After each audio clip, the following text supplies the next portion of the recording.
بسم الله الرحمن الرحيم إن الذين يتلون كتاب الله وأقاموا الصلاة وأنفقوا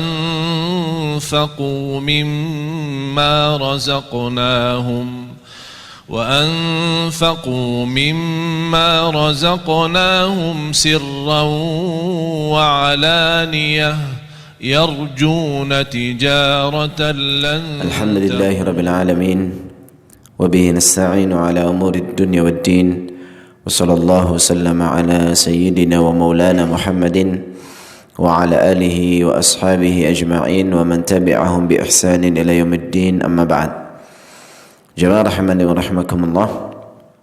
Alhamdulillah, pada kesempatan pagi hari ini Allah Subhanahu wa taala mempertemukan kita kembali di pengajian rutin setiap Ahad ke-1 dan ke-2 untuk membahas tafsir Al-Qur'an juz ke-30.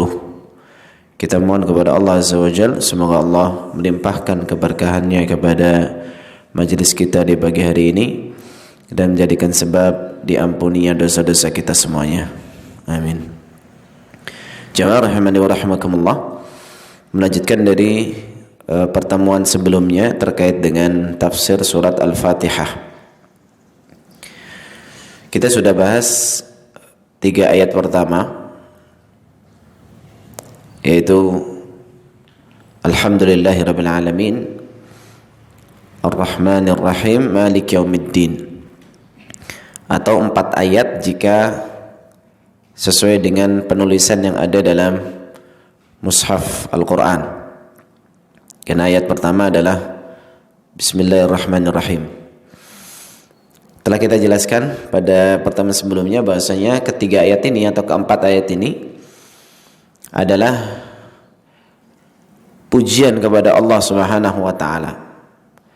Sebagaimana dalam hadis yang sahih, kata Allah Subhanahu wa taala dalam hadis qudsi, jika seorang hamba mengatakan Alhamdulillahirabbil alamin, segala puji bagi Allah Rabb semesta alam, maka Allah mengatakan hamidani abdi, hambaku telah memujiku.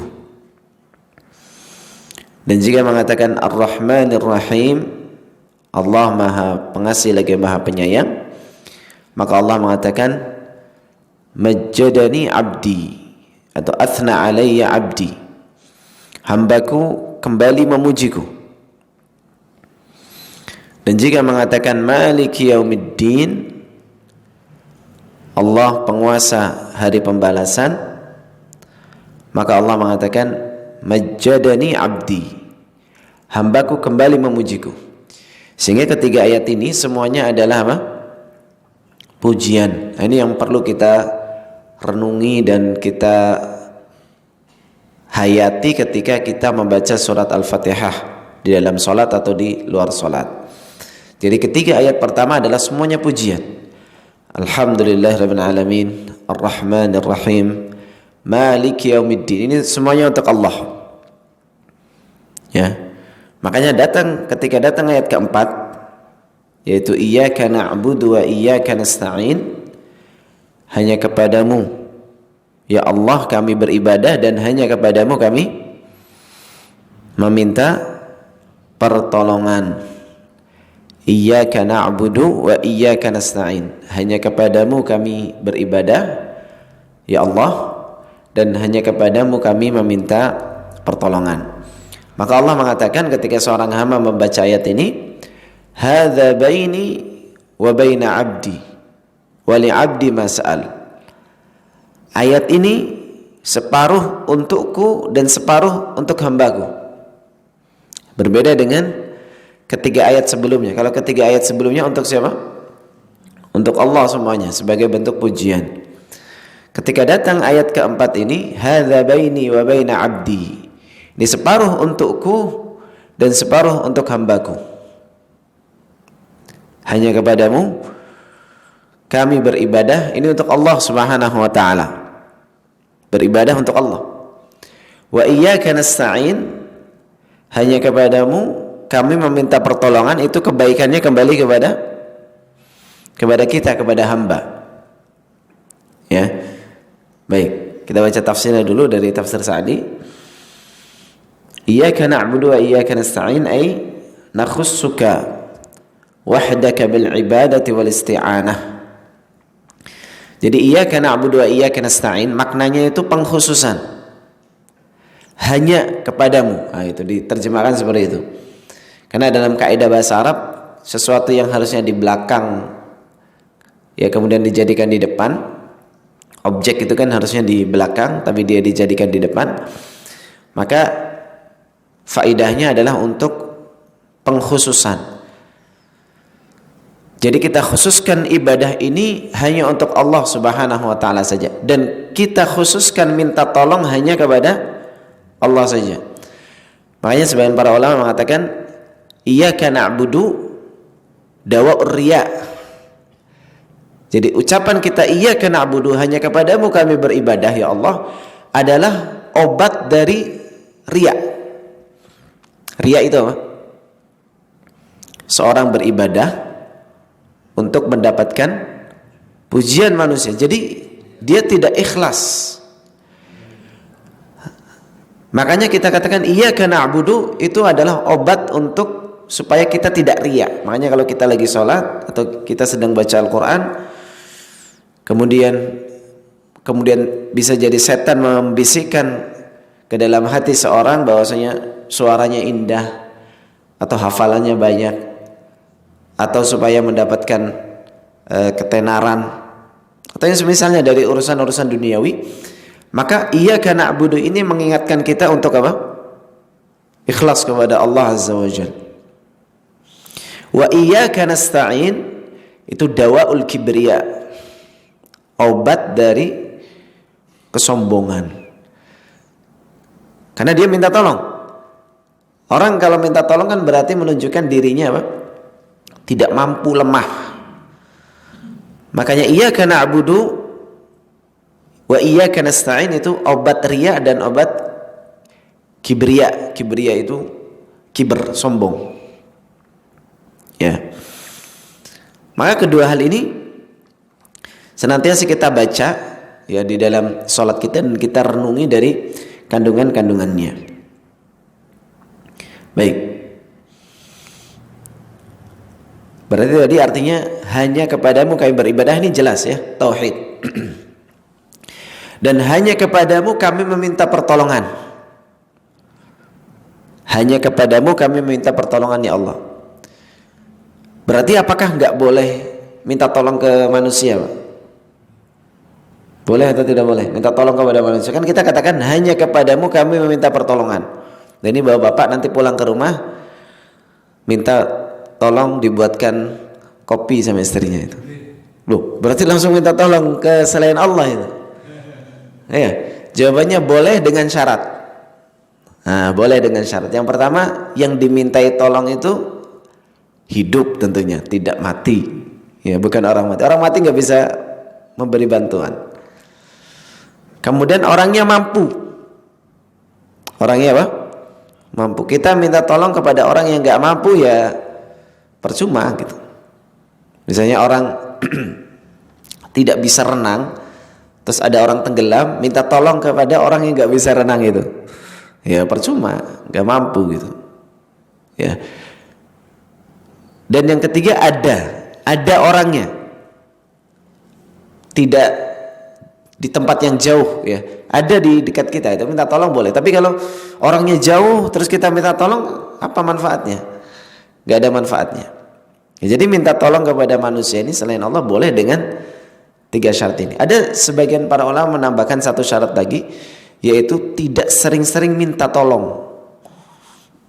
Jadi sering-sering minta tolong, suka dikit-dikit minta tolong, atau bahasa kitanya sambat, Pak ya. Dikit-dikit sambat itu makruh. Karena menjadikan hati seseorang tergantung kepada manusia.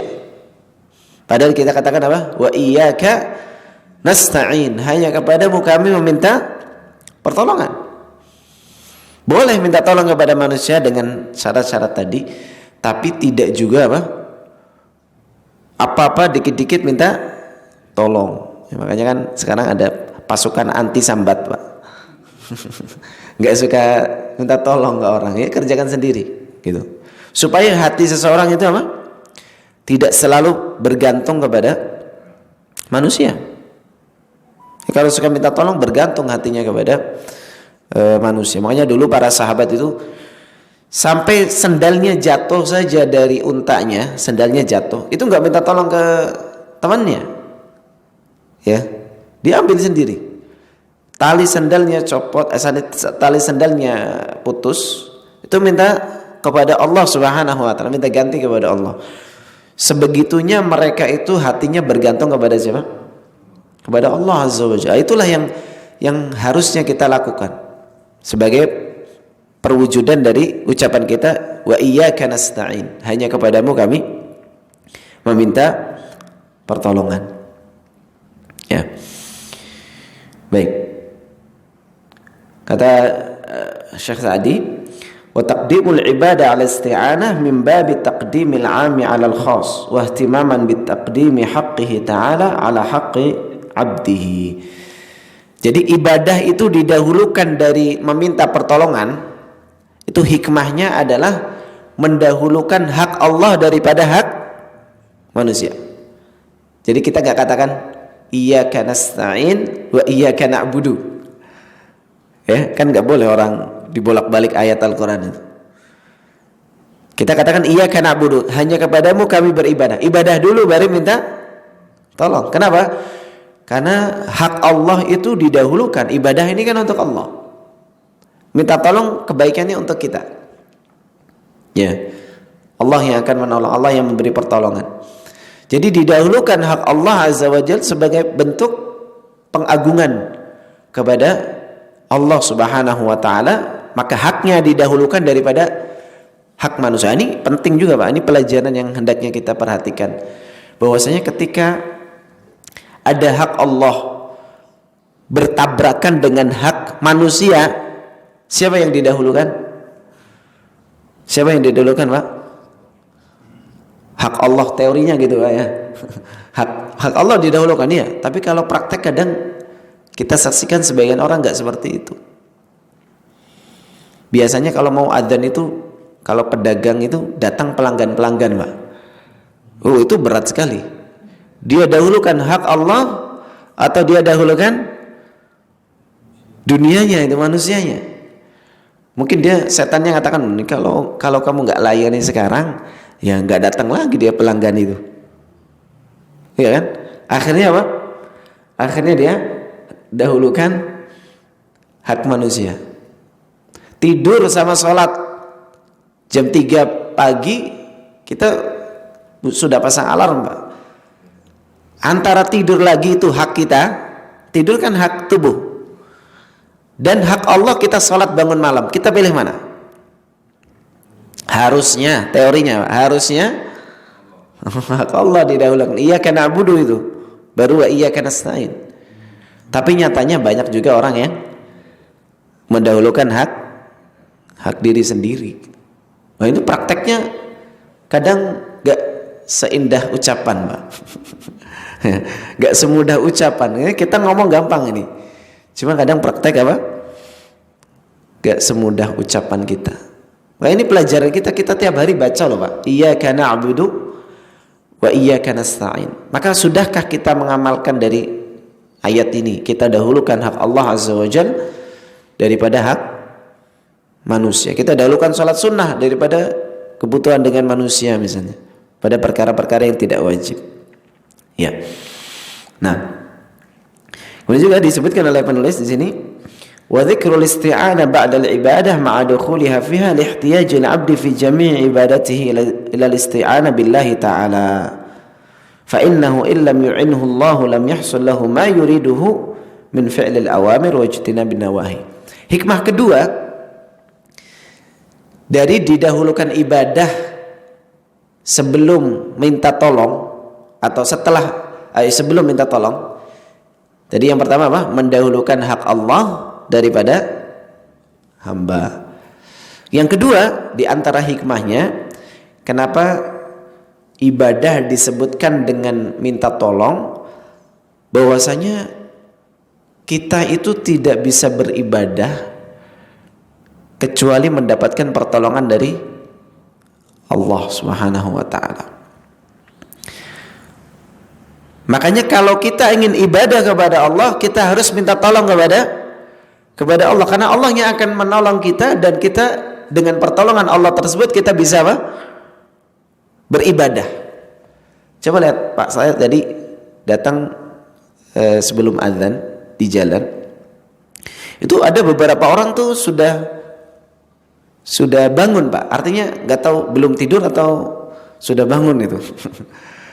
Mungkin kan begadang belum tidur. Iya. Tapi nggak semua orang yang sudah bangun di waktu subuh itu apa? Salat ke masjid. Iya nggak? Iya seperti itu. Nyatanya banyak orang yang begadang malam juga tapi nggak salat malam. Banyak orang yang punya lisan tapi nggak berzikir. Banyak orang punya waktu kosong tapi nggak bisa baca Quran. Sehari lewat nggak baca Quran sama sekali. Banyak orang badannya sehat, uangnya banyak, tapi nggak mampu untuk umroh dan haji. Nggak mampu dalam tanda petik Pak. Karena dia sudah punya uang. Ya, dia sudah punya uang, dia badannya sehat, harusnya bisa sampai ke Mekah. Tapi pertanyaannya, kenapa dia nggak sampai ke Mekah Pak?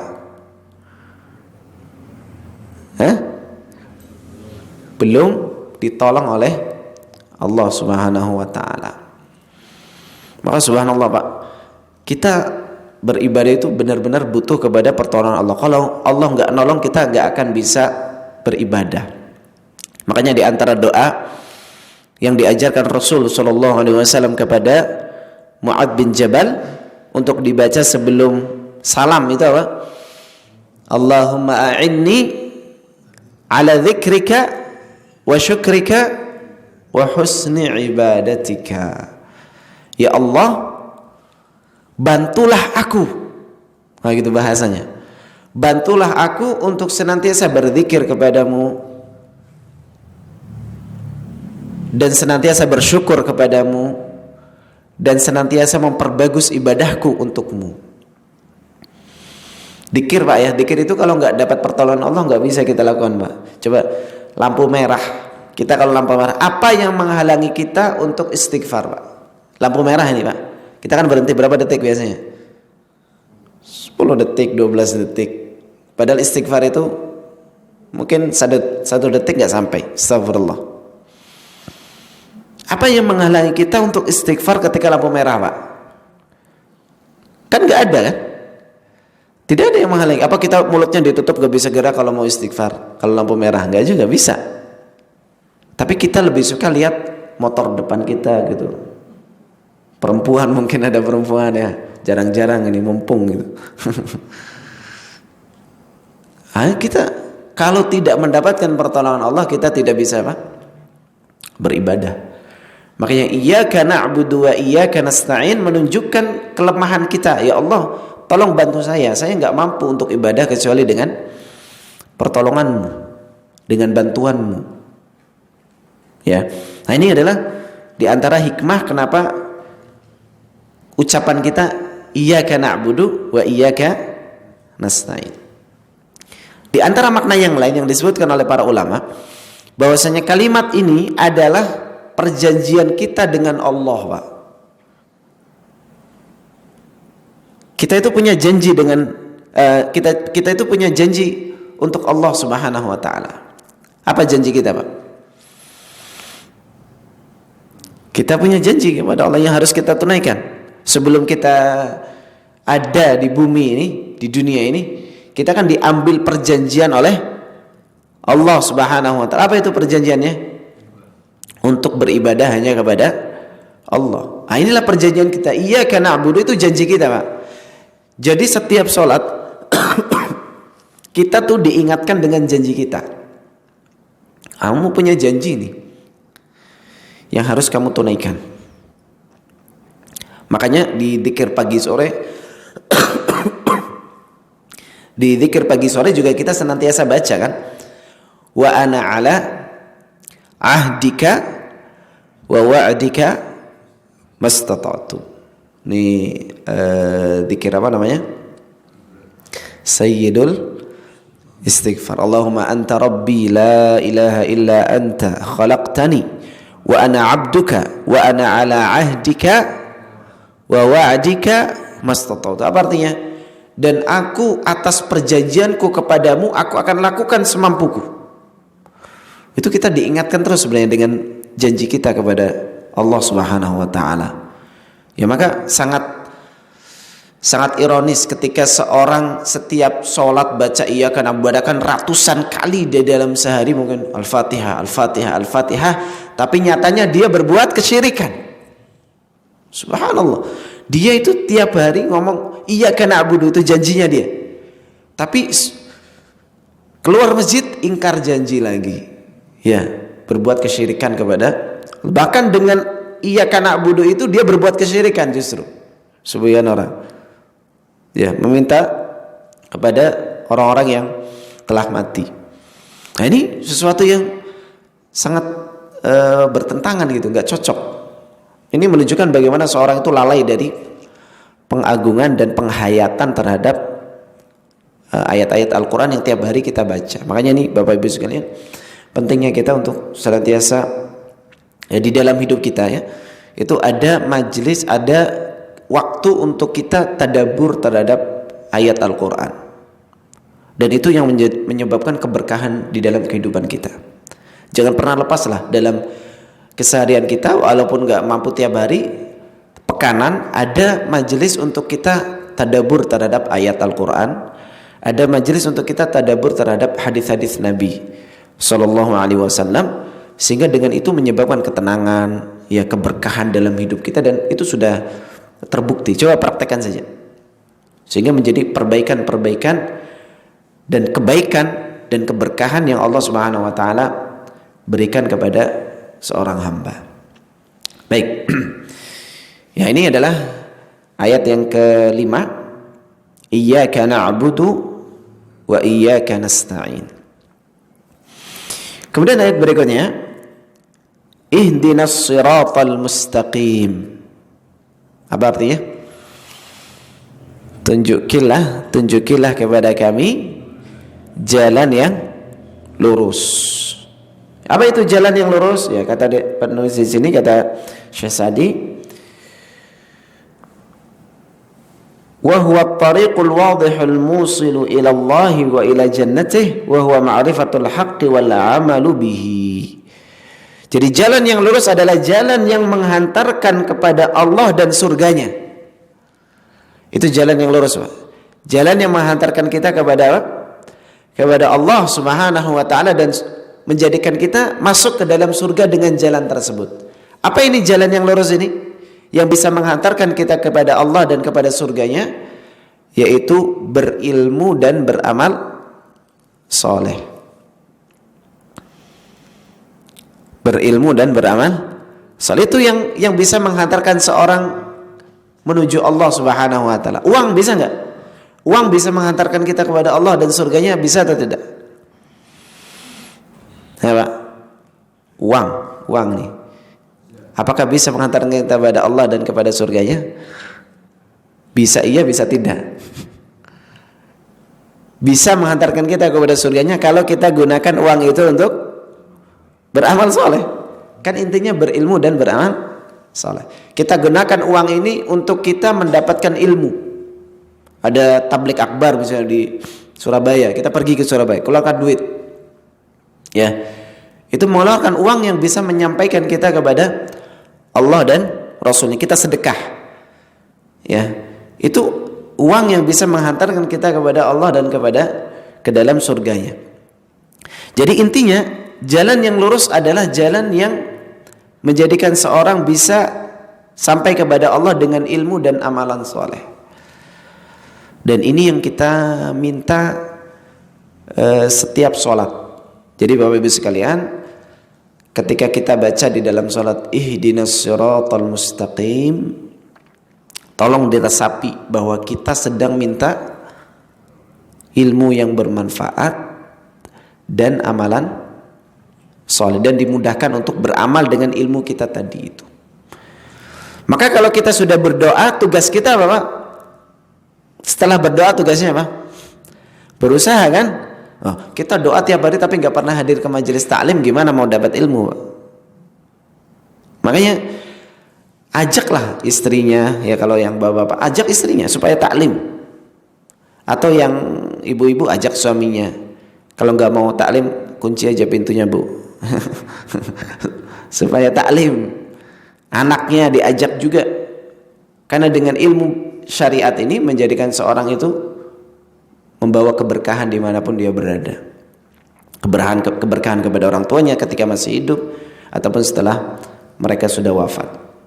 Ya, jadi kalau kita sudah berdoa tiap sholat ini agar diberikan oleh Allah ilmu dan amal, ya, maka tinggal kita berusaha saja. Kita hadir di majelis taklim itu sebagai usaha agar kita diberikan oleh Allah Azza wa Jalla ilmu yang bermanfaat dan dimudahkan untuk beramal soleh. Kata penulis, "Fahadha ad-du'a min ajma'il ad'iyah wa anfa'uha lil 'abd. Walihada wajib 'ala al-insan an yad'u Allah bihi fi kulli rak'atin min salatihi." Jadi kata penulis, doa ini adalah doa yang paling mencakup semua kebaikan. Dan juga doa yang paling bermanfaat untuk manusia. Oleh karena itu Allah wajibkan doa ini kepada hamba-hambanya. Kan gak ada doa yang wajib selain ini, Pak. Doa yang wajib itu cuma satu. Kita wajib berdoa dengan doa ini, yaitu ihdina siratal mustaqim. Itu. Selain itu gak ada yang wajib. Rabbana atina fid dunya hasanah itu gak wajib. Tapi hendaknya kita berdoa dengan doa itu. Ternyata doa yang wajib ini ya ini. Dan Allah Subhanahu wa taala tidaklah wajibkan sesuatu kecuali karena apa? Karena butuhnya hamba kepada doa tersebut. Yaitu ilmu dan kita mengamalkan ilmu tersebut. Ya. Makanya ayat berikutnya Allah Subhanahu wa taala sebutkan siratal ladzina an'amta 'alaihim ghairil maghdubi 'alaihim waladdallin. Yaitu jalannya, ya, jalan yang lurus adalah jalannya orang-orang yang engkau beri nikmat atas mereka. Kata penulis ini minan nabiyyin wasiddiqin wasyuhada'i wassalihin. Jadi orang-orang yang Allah beri nikmat atas mereka adalah orang yang diberikan dua hal. Orang diberikan ilmu yang bermanfaat dan dimudahkan untuk beramal dengan ilmu tersebut. Oh, itu orang yang mendapatkan kenikmatan, Pak. Orang yang Allah berikan kenikmatan. Jadi dia paham terhadap agama dan amalan solehnya bagus. Kan banyak orang yang pengetahuan agamanya banyak, Pak. Cuma amalannya apa? Tidak sebanyak pengetahuannya. Dia tahu kalau sholat malam itu bagus, tapi nggak sholat malam. Dia tahu zikir Nabi SAW itu kalau di satu majelis itu berzikir astagfirullah, istighfar itu 70 kali atau 100 kali. Tahu itu. Cuma diamalkan atau enggak? Belum. Dia tahu bahwasanya sedekah kalau pagi-pagi, sedekah pagi-pagi itu maka malaikat akan mendoakan. Ya, jadi setiap pagi kan kata Nabi SAW, dua malaikat turun setiap pagi itu, mengatakan Allahumma a'ti munfiqan khalafa wa a'ti mumsikan talafa. Ya Allah, berikanlah orang yang berinfak ganti dan berikanlah kehancuran kepada orang yang bakhil. Tahu gitu, kita di setiap subuh malaikat turun itu kita tahu itu. Cuma kalau mau sedekah mikirnya kebanyakan, akhirnya nggak jadi sedekah. Tahu gitu, masya Allah pengetahuan ilmunya banyak, bagus dan banyak. Cuma amalannya apa? Kurang. Itu bukan orang yang mendapat kenikmatan, bukan. Berarti mending ilmu sedikit tapi diamalkan, apa ilmu banyak tapi kurang diamalkan, Pak? Mending mana, Pak? Mending ilmu banyak dan amalannya juga banyak, kan gitu. Ilmunya banyak, amalan banyak loh. Itu yang yang kalau kita pilih dua, ya kita pilih yang terbaiknya. Yang terbaiknya ilmunya banyak dan apa? Amalannya juga banyak. Makanya kata Imam Ahmad rahimahullah, jika engkau mendengar suatu hadis, maka minimal amalkan sekali seumur hidupmu. Jadi kalau dengar, amalkan langsung. Dengar, amalkan langsung. Ya misalnya kita ada majelis taklim tentang mengucapkan la ilaha illallah wahdahu la syarikalah lahul mulku wa lahul hamdu wa huwa ala kulli syai'in qadir, diucapkan 100 kali dalam sehari. Ya, coba sekali kerjakan. Berat atau enggak itu? Untuk orang yang awal-awal itu berat. Oh subhanallah, 100 kali itu. La ilaha illallah wahdahu la syarikalah lahul mulku wa lahul hamdu wa huwa ala kulli syai'in qadir. La ilaha illallah wahdahu la syarikalah, sampai 100, Pak. Itu kalau orang enggak terbiasa itu kayaknya enggak selesai-selesai itu. Padahal cuma 10 menit. Ya. Orang mendengarkan tentang hadis, siapa yang mengucapkan subhanallah wa bihamdihi 100 kali dalam sehari, maka Allah akan ampuni dosa-dosanya pada hari kiamat meskipun sebanyak buih di laut. Ya tahu tuh, tapi nggak diamalkan, Pak. Itu berarti bukan orang yang apa? Siratal ladzina an'amta alaihim, bukan orang-orang yang diberi kenikmatan. Itu bukan jalannya orang-orang yang diberi, bukan itu kayak itu. Siapa orang yang diberikan kenikmatan? Jalannya orang yang diberikan kenikmatan oleh Allah itu yang mereka mengumpulkan ilmu dan amalan. Dia punya pengetahuan, kerjakan.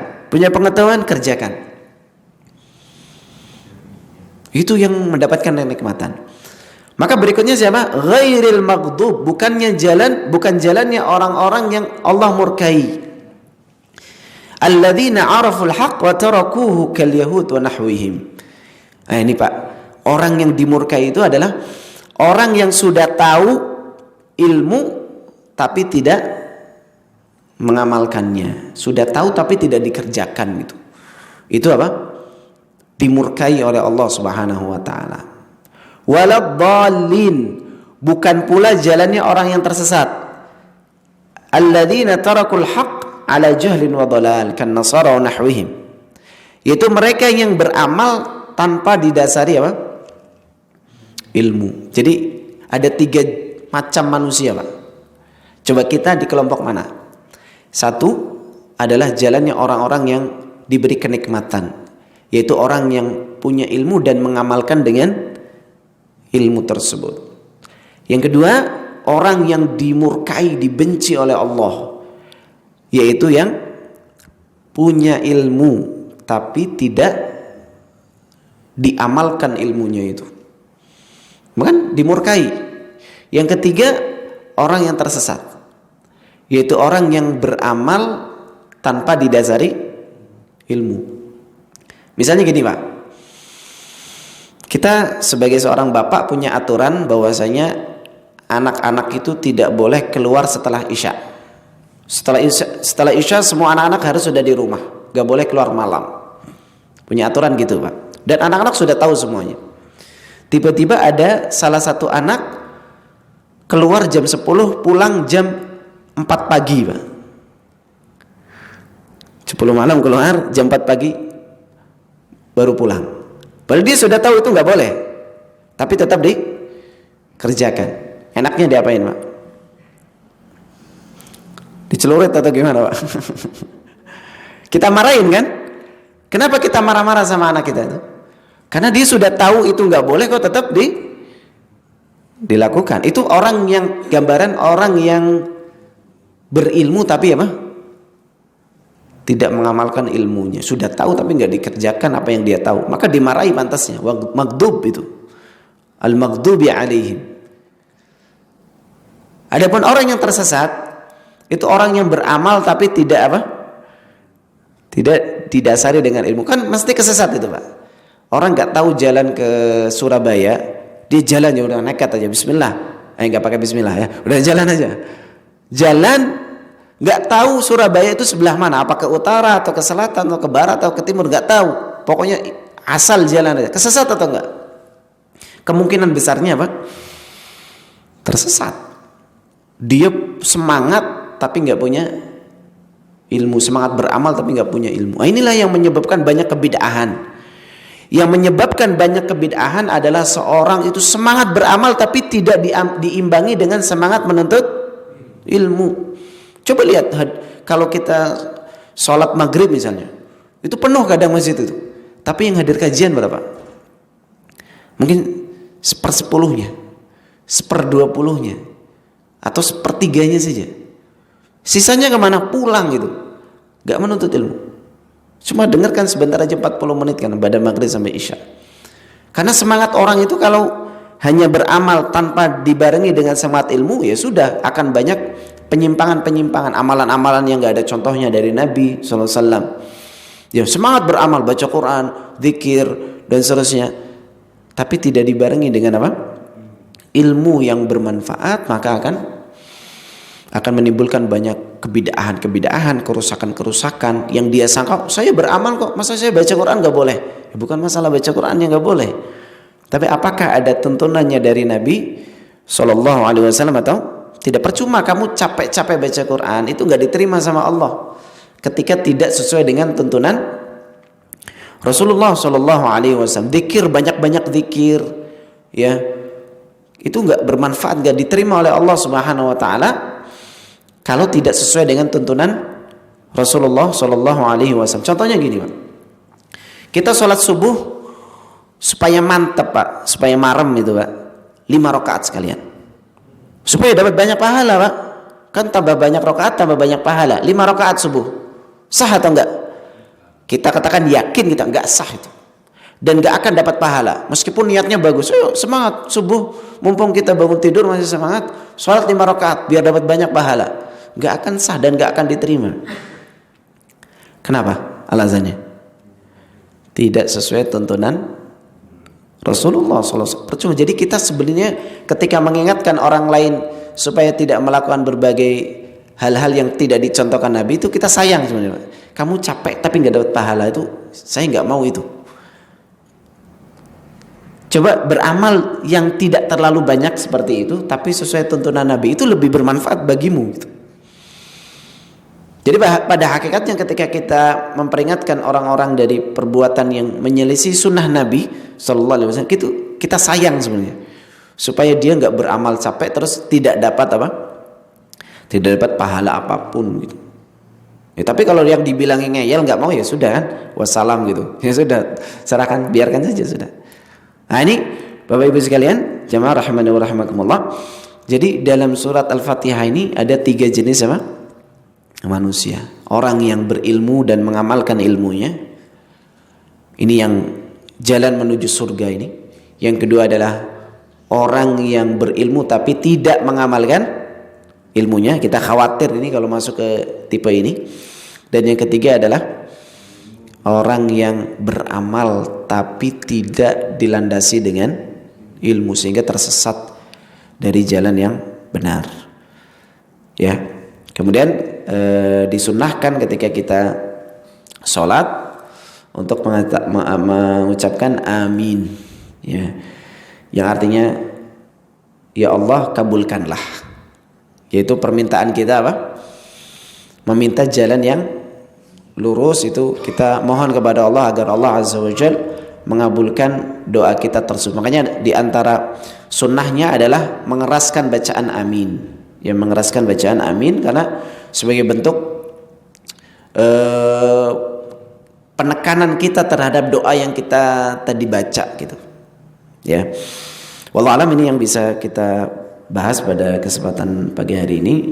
Semoga bermanfaat. Wassallallahu wasallam ala nabiyina Muhammad. Apabila ada pertanyaan, dipersilakan kepada jemaah terkait dengan banyaknya orang yang tidak jadi mengamalkan suatu amalan karena belum mendapatkan pertolongan Allah. Itu memang yang sering kita hadapi, ya. Artinya betapa banyak hal yang sebenarnya kita mampu untuk mengerjakan tapi kita tidak kerjakan gitu, karena belum mendapatkan pertolongan Allah Subhanahu wa taala. Maka di antara caranya selain kita berdoa tadi, meminta pertolongan kepada Allah, adalah bersegera di dalam beramal. Kalau ada kesempatan beramal, langsung kerjakan. Karena kita tidak tahu apa yang akan terjadi di masa yang akan datang. Terkait dengan seorang yang terlambat bangun sehingga sholat tahajud hanya 2 rakaat misalnya, kemudian sebelum selesai 2 rakaat dia mendapat atau mendengarkan azan, maka dia sempurnakan 2 rakaat tersebut. Ya, dia sempurnakan 2 rakaat tersebut, tidak diganti ke witir ya, karena ini 2 sholat yang berbeda, maka tidak boleh berganti niat kepada niat tahajud ke niat witir, tidak bisa. Namun dia sempurnakan saja 2 rakaat. Namun bagusnya kalau seseorang itu sholat sudah mepet, sudah tahu ya, dilihat jamnya misalnya sekarang 4.10 adzan, dia baru mau sholat 4:07, nah kan sisa 3 menit itu Pak, itu witir saja sudah, karena witir itu lebih utama daripada tahajud ya. Witir yang 3 rakaat atau 1 rakaat atau yang ganjil itu dengan tahajud yang 2 rakaat itu lebih utama witir, maka didahulukan itu. Kalau memang waktunya mepet, ya sudah witir saja 1 rakaat misalnya, dapat 1 rakaat nggak ada masalah ya, tidak makruh ya. Kalau memang mampu cukup 3 rakaat ya 3 rakaat, kalau tidak mampu 1 rakaat ya. Dan itu sudah dibilang telat atau enggak bangunnya Pak? Telat Pak ya, telat. Kalau untuk seorang muslim telat, bangun pas adzan subuh itu ya telat, karena enggak sholat tahajud, enggak sholat witir gitu. Demikian Pak, Allah. Alhamdulillah itu sebenarnya artinya tidak hanya terima kasih, karena terima kasih dalam bahasa Arab itu apa? Syukron ya. Syukron itu terima kasih. Bedanya terima kasih dengan segala puji bagi Allah. Terima kasih itu atas kebaikan yang Allah berikan kepada yang seseorang berikan kepada orang lain, itu terima kasih. Kita kasih orang hadiah terus dia katakan terima kasih, itu seperti itu memang aturannya. Tapi ketika alhamdulillah itu ketika kita diberikan nikmat dan kita memuji Allah, nah itu 2, jadi terkumpul 2, itu namanya alhamdu. Ya, jadi alhamdu itu lebih tinggi daripada syukur, daripada syukron, terima kasih. Jadi kalau diartikan terima kasih kurang sebenarnya justru ya, karena terima kasih itu kan diberi kebaikan saja. Kalau alhamdulillah diberi kebaikan plus kita memuji yang memberi kebaikan tersebut, itu alhamdulillah ini karena kesempurnaan yang dia miliki. Jadi yang Allah kepada Allah itu bukan terima kasih, tapi kepada Allah itu alhamdulillah. Kalau hanya terima kasih kurang justru. Terima kasih ya Allah itu kurang justru. Ya, yang lebih tepat adalah segala puji milikmu ya Allah atas berbagai kenikmatan yang Engkau berikan, dari kesehatan, anak-anak yang baik, anak-anak yang soleh ya, harta yang berkah dan seterusnya. Itu boleh, nggak ada masalah. Artinya kita menyebutkan, mengingat-ingat dari nikmat-nikmat Allah Subhanahu wa taala. Selain dari mengingat nikmat Allah, juga mengingat kesempurnaan Allah, kebaikan Allah. Itu yang disebut dengan alhamdulillah. Jadi alhamdulillah itu 2 arah, 2 sisi. Sisi pertama kebaikan Allah memberikan kepada kita, sisi yang kedua kita memuji kesempurnaan yang ada pada Allah Subhanahu wa taala, meskipun enggak ngasih kita gitu. Bahkan ngasih kita musibah misalnya, kita tetap memuji Allah atau tidak? Tetap memuji Allah karena kesempurnaan yang Allah miliki. Demikian Pak. Jadi enggak ada masalah, boleh alhamdulillah atas berbagai kesehatan, atas berbagai harta, atas berbagai kebaikan-kebaikan. Yaitu terkait dengan apa namanya? Teknis dan peraturan di suatu instansi ya. Kalau memang diberikan keluasan, artinya boleh, nggak ada masalah ya, lakukan saja, itu lebih utama. Ayo boleh ya, kalau boleh alhamdulillah. Masya Allah. Iya betul. Nah itu sikap yang betul, karena tentunya hak Allah Azza wa Jalla lebih dahulukan. Dan terkadang kita ketika mendahulukan hak Allah itu akan banyak kebaikan-kebaikan yang datang gitu. Kita misalnya sedang sibuk dalam suatu hal sampai kita nggak baca Quran gitu. Itu keliru Pak. Justru kita baca Quran dahulu kan nanti kerjaan kita itu akan beres lebih cepat. Yang mungkin dikerjakan dalam 2 hari normalnya kita bisa kerjakan dalam sehari atau kurang dari itu, karena Allah Subhanahu wa taala limpahkan keberkahan sehingga cepat selesai dalam waktu yang lebih cepat dan pekerjaan yang sama gitu. Demikian, mungkin semoga bermanfaat. Insyaallah kita lanjutkan pada pertemuan yang akan datang pekan depan insyaallah pada surat An-Nas ya, dan juz ke-30. Kurang lebihnya saya mohon maaf. Kita tutup dengan doa kafaratul majlis. Subhanakallahumma bihamdik asyhadu an la ilaha illa anta astaghfiruka wa atubu ilaik. Wassalamualaikum warahmatullahi wabarakatuh. ليوفيهم أجورهم ويزيدهم من فضله إنه غفور شكور.